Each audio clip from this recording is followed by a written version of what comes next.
Hi, it's Hope and welcome to the video. As you can tell by the title and the thumbnail, I will be doing a book haul. I will say, what is in the thumbnail isn't even all of them.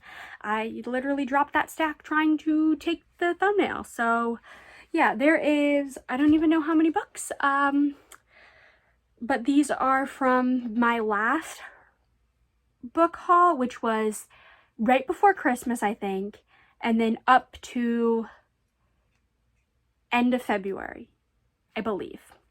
I do actually have books coming in the mail, but they haven't arrived yet, so we're filming this now. Knowing me, the books will have arrived before this goes up, but we'll just include those in my next haul. First, we'll start with the books that I got in December. One that I bought and then 3 that were gifts. So the first one that I bought is Marshmallows by Louise Willingham. This is the novella to Not Quite Out, which I actually have here, along with all the things that I have with it. So it's kind of the novella to this that takes place after this. Not Quite Out, we're basically following Will, who he kind of doesn't want to come out because he kind of is like, oh, I'm not going to end up in a relationship. Why should I need to come out? Like come out as bi. But when he meets Dan, all of those thoughts change because he ends up starting to like him. And it is a indie published book, obviously, as is the novella. And this basically you are following kind of right after the events, and it's just basically a like 100 and some page fluff novella, and I loved it. Also, some of these books I might be putting away as I'm filming so that I don't end up with a giant mess. Then we will do the A Court of Thorns and Roses coloring book that I got from my wonderful friend Morgan. Thank you so much for getting me this. Technically, this isn't a book, but it does have like text in it. And basically, it is a coloring book of the ACOTAR series, pretty much of the first 3 books, I believe. And it is just a coloring book. I love it so much. I need to get another one so I can actually color in it, because I'm not coloring in the only copy I have. Absolutely not. But again, thank you, Morgan. And then the next book is Purple Hearts by Tess Wakefield. Thank you so much to my wonderful friend Reese, who I'm actually on StreamYard with as I'm filming this. Like, we're doing sprints and I literally can see him up there. But thank you so much for this. This is a kind of enemies to lovers, like fake marriage book where we are following Cassie and Luke. Cassie is an aspiring musician and Luke is in the Marines. And Cassie is struggling with figuring out how to pay for her diabetes medication, and Luke is in severe debt due to his not so good past. So the two of them end up meeting and end up coming to this arrangement of they are going to get married so that Cassie can get Luke's health benefits and he can get extra money on his paychecks for having a spouse that he can then use to pay off his debt. But then that fake marriage kind of goes from there, and I love this. So thank you, Reese, for buying me this. I loved the book. I loved the movie. I love this cover because it's the movie cover. That's a sentence I never thought I'd say. But yeah. And the next book is A Good Girl's Guide to Murder by Holly Jackson. I actually don't know anything about this. All I know is this was a gift from my friend Nikki. Thank you so much.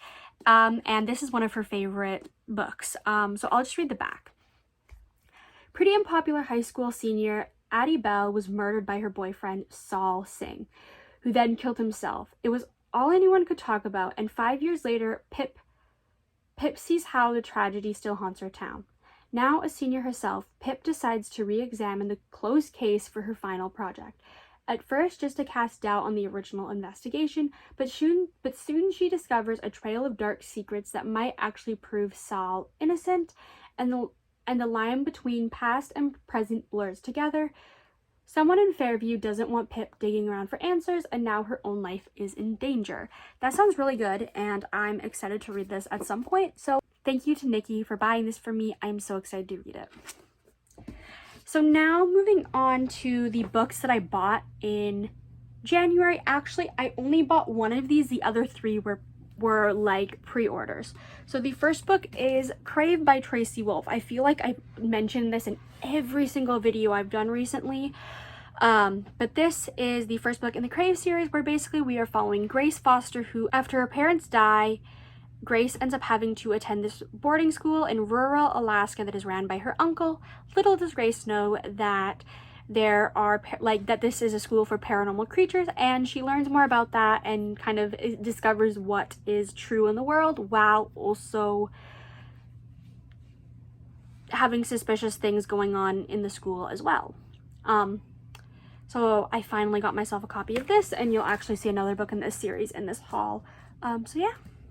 The next two are book 1 and book 3 in a series, and that is Divine Blood by Beck Michaels and Shattered Souls by Beck Michaels. I just want to show you, first of all, glittery spines, but I just have to show you how gorgeous these are. Literally some of the prettiest books that I own. So that's book 1, and then book 3. I already own book 2, but I bought that at a previous time with that, and then that's the back. But this is a kind of upper YA fantasy romance series, where in the first book we are following Dinah, who basically lives in a small village, and every 10 years there is this demon called the Shadow King, I think, if I remember correctly, that basically comes to her village and kills people. 9 years ago, Dinah's mother, brother, and father were killed, and now she's trying to find a way to banish this shadow demon, and she ends up discovering that there might be a possibility, but it is on this mysterious Mount Ida that nobody knows if it actually exists. So she sets out to find this island, find this thing, and her cousin Zev, who is a werewolf, ends up joining her, as well as they meet a celestial named Cassiel, who basically, a celestial is basically like an angel, and the three of them set out on this quest. They meet other people, and the plot has gone so many different ways from that, but I love this series, hence why I have special editions of it. And so yeah, I got those in a I bought this on its own from the author's website, and then I bought Shattered Souls in a book box. Unfortunately, they are no longer available, and I don't think they ever will be available again, hence why I had to buy them. And the next one is also a special edition that I do not think is available, and that is Red, White, and Royal Blue by Casey McQuiston. This is by Dazzling Bookish Shop. I will leave their shop in the description if I remember. But do I really need to describe this? This is literally one of my all-time favorite books. This is my 4th copy of the book, but I will describe it anyways. This basically is, in this basically we follow Alex Claremont Diaz, who is the son of the President of the United States, and Henry, who is the Prince of Wales, and they haven't really liked each other throughout the time they've known each other. They've been kind of arch enemies in some ways. But when they have to form a fake friendship for diplomatic reasons, that fake friendship turns into a real friendship. The real friendship turns into more, and it is them balancing that. This is the gorgeous end papers. I love it. And the dust jacket, everything else is the same as the collector's edition, but I'm so happy that it's signed. This is the first signed Casey McQuiston thing I have, and I'm so happy. So then at the beginning of February, I went to my local thrift store to buy some books. So I ended up buying 5 books. The first is Surviving Ice by K.A. Tucker. The only reason I got it is because I recognize the author. This is actually the 4th book in a series, but it's standalone, so I don't need the other ones. This I don't know anything about, so I'm gonna read the back. So Ivy Lee, a talented tattoo artist who spent the early part of her 20s on the move, is looking for a place to call home. She thinks she might have finally found it working in her uncle's tattoo shop in San Francisco, but all that changes when a robbery turns deadly, compelling her to pack things up yet again. When they need the best, they call him. That's why Sebastian Riker is back in California cleaning up the mess made after a tattoo shop owner who resorted to blackmail and got himself shot. But it's impossible to get the answers he needs from a dead body, leaving him to look elsewhere, namely at the 25-year-old niece who believes this was a random attack, who needs to keep believing that until Sebastian finds what he's searching for. Ivy has one foot out of San Francisco when a chance encounter with a stranger stalls her departure. She has always been drawn to intense men, so it's no wonder that she finds a reason to stay after all. Quickly intoxicated by his dark smile, his intimidating strength, and his quiet control. That is, until Ivy discovers that their encounter is no accident and that their attraction could be her undoing. That sounds really good. And I've heard good things about some of Kay Tucker's other books, so hopefully this is good. And then I bought the entire Newsflash series by Myra Grant. The first book is Feed, and I actually don't know anything about this except I've heard people talk about it. They're in like the mass market like paperbacks, which I don't love, but this cost me like $3 something, so it's fine. But the year is 2014. We cured cancer. We had beaten the common cold, but in doing so, we had created something new, something terrible that no one could stop. The infection spread. Virus blocks taking over bodies and minds of one. Now, 20 years later, after the Rising, Georgia and Sean Mason are on the trail of the biggest story of their lives: the dark conspiracy behind the infected. The truth will out even if it kills them. That almost doesn't sound like it's a proper sentence. But this, I've heard good things, so I figured buy the entire series for like, it was $3 something. Well, the box says it was $7.25, but the whole store is 50% off, so you do the math on how much I paid. The final book I got from the thrift store was Partials by Dan Wells, and I paid literally like $1.50 for this or something like that. I actually don't know what it's about. The human race is all but extinct after the war with partials. Engineered organic beings identical to humans has decimated the population, reduced to only tens of thousands by RM, a weaponized virus to which only a fraction of humanity is immune. The survivors in North America have huddled together in Long Island, while the partials have mysteriously retreated. The threat of the partials is still imminent, but worse. No baby has been born immune to RM in more than a decade. Our time is running out. So, that sounds interesting. I need to read more sci-fi, so who knows, I might like it. Next, we'll talk about a couple of the books that were bought to me for my birthday, starting with Epic by Serena Bowen and Elle Kennedy. It is this teeny tiny novella, but thank you to Sam for buying me this. This is the novella for the Him series by Serena Bowen and Elle Kennedy, which basically in that you are following Jamie and Wes. They used to be friends from the ages about 13 to 18 at this summer camp that they would go to, like this hockey summer camp that they would go to every single summer.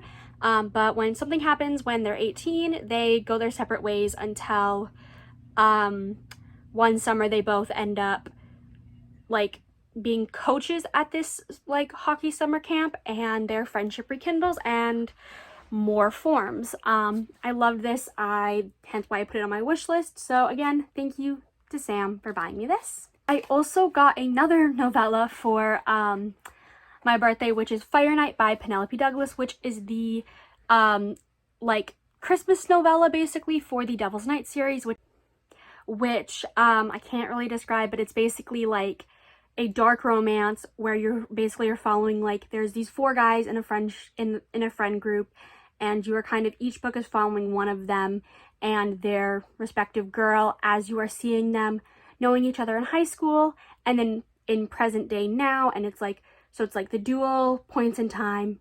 Each book is dual POV.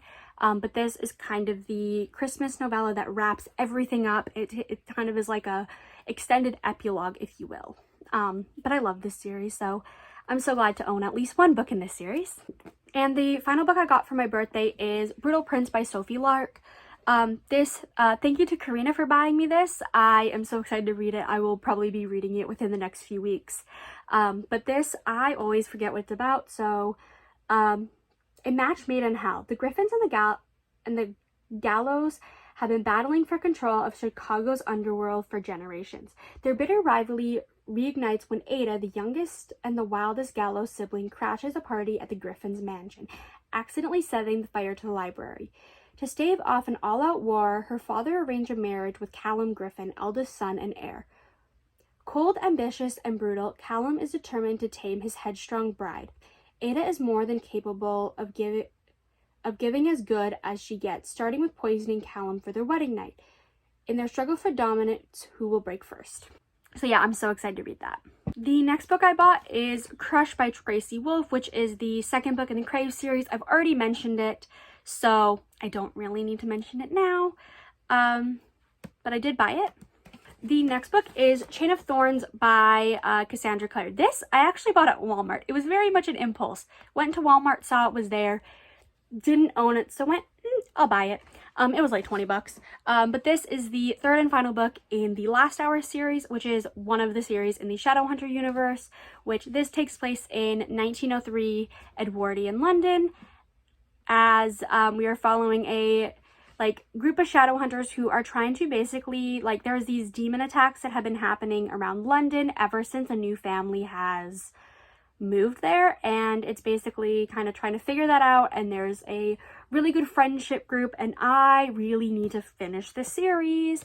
Fingers crossed I will read it in April. That is my goal. I've been saying that since January, though, that I will reread the first two so I can reread this, but I'm dying to read this. I will say this also is the alternate thing. The original cover looks like that, but I do not like the main character that is on it, so I flipped it over to be a character I much prefer.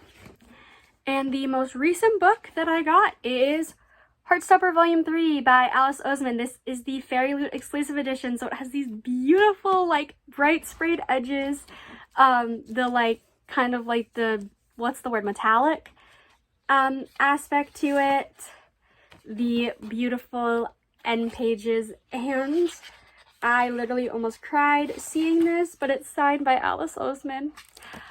I love the Heartstopper series so much. If you do not know what it's about, have you been living under a rock? But it's one of my favorite series. So basically you are following Nick and Charlie, who basically they meet, become friends, and develop feelings for each other, and that's the simplest way to put it. But I love this graphic novel so much. It means so much to me, so I'm so happy that I'm able to have the Fairy Loot edition. I really need to try to get a hold of Volume 1 and 2 in the Fairy Loot editions, but they're really expensive to buy, people reselling them, but fingers crossed I'll be able to get them someday. But I am so happy that I have this. So that was the book haul. Let me know what is one book that either from this book haul that you have read or you want to read, or what is one book that you've hauled in the last, this year, we'll say. But I really hope you enjoyed this video. Now to put away all these books. Honestly, some of them don't even have spots on the bookshelf because I need to reorganize them. But don't forget to like and subscribe. It really helps my channel grow. Thank you so much for watching, and bye!